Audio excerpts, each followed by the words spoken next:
this idea that if you don't underestimate somebody, you are somehow praising him is silly, it's ill-advised, and it's what leads us to this kind of a conflict in the first place. Remember someone said, now the 80s called, they want their foreign policy back, and said Russia wasn't a threat? That was Barack. He misunderestimated Putin. And what happened? Crimea. This is something else that's been going on. We're talking about, obviously, Russia, Ukraine has been happening, and spoiler alert, I don't think we should be going to war. But the mainstream media mocked Donald Trump, and also actually they tried to paint him as an extremist and a Putin apologist for some of his comments about Vladimir Putin. And then I'm going to give you some context and show you other people who've said the exact same thing. But they specifically went after President Donald Trump for his comments about Putin at CPAC. Former President Donald Trump spoke at the conservative political He looks like a literal weasel. In Orlando last night. He condemned the invasion of Ukraine, but repeated his praise for Russian President Vladimir Putin. Steve, Donald Trump read the words they put in the teleprompter for him, saying that the invasion of Ukraine was bad, but he did not retract his comments about Vladimir Putin being a genius. The idea that Putin understood he doesn't play games. All Donald Trump does is play games. He hosted a game show. That's the funny part, right? Funny. No? Well, it's better than the former vice president who can't play games. Well, that's true. You ever try to play Jenga with him? He just falls down. You don't even get 3 blocks No, up. you don't even get 3 blocks. Connect 4. He can't even assemble the Jenga. No. Let's Try Go Fish. Nothing. Twister. Try to play Guess Who. It's just left with a picture of him. Mm-hmm. And Ariana Areola. So they're trying to say that Donald Trump praised Putin. Look, here's what Donald Trump actually said. Yesterday, reporters asked me if I thought President Putin was smart. I said, of course he's smart, to which I was greeted with, oh, that's such a terrible thing to say. I'd like to tell the truth. Yes, he's smart. The NATO nations, and indeed the world, as he looks over what's happening strategically with no repercussions or threats whatsoever, they're not so smart. They're looking the opposite of smart. If you take over Ukraine, we're going to sanction you, they say. Sanction? Well, that's a pretty weak statement. I love how rather than say dumb, he goes with his first word and says the opposite of the word. Yeah. Like, listen, they say that they're not very smart. They're the opposite of smart. Okay? I'm not saying that Ted Cruz's dad killed JFK, but people say the opposite of him not killing JFK. That's what they say. They come out. They say the opposite of what I say. Are you saying that he killed JFK? They say we're not saying that he did not. That's what they say. Could be guilty. But I think he's the opposite of guilty. I think he's the opposite of guilty. Okay, frankly, excuse me. He's the opposite of that. Excuse me. No one's saying it. Excuse me. No.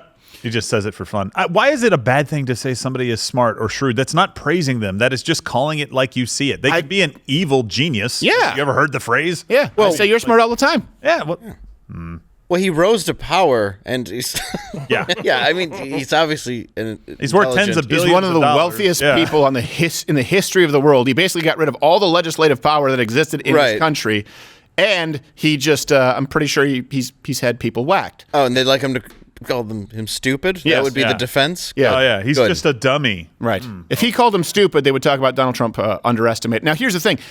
Let's first go to the hypocrisy here, because Sonny Hostin, who is ironically a host, I use that term loosely with The View. Yeah. And when I watch The View, I always go like, is this the remake of Hocus Pocus?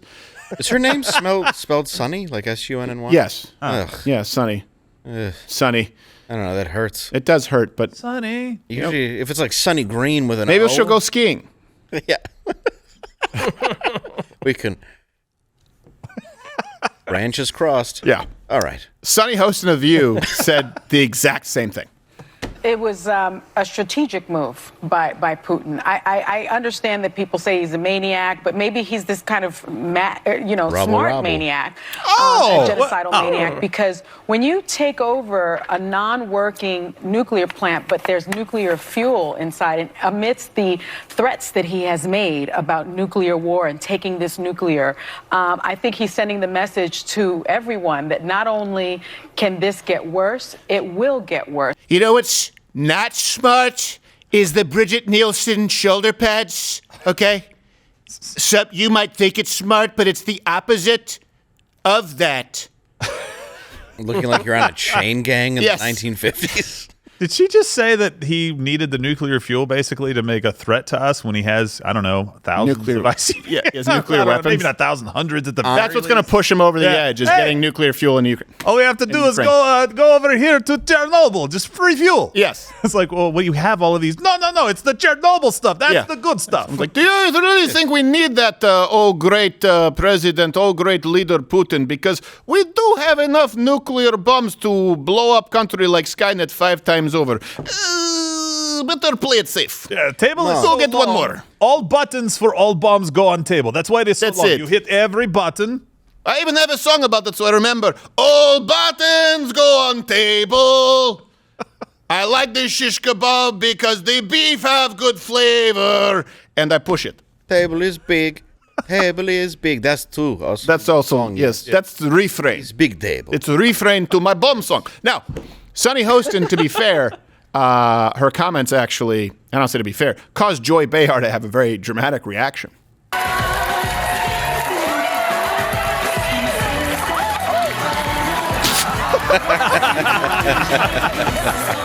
Stop, just stand. What an interesting. You hear that? Oh my gosh. You have to bring in the male AD. These chairs Starts move. screaming racial slurs. These chairs move. Like these? Like these? And never once have I taken a spill like an Olympic judoka. I mean, how should she know? She only sits there every day Yeah. for the last 20 years. Yeah, she slides it out, slides it in. Maybe today will be different and this chair will be no, it still spins.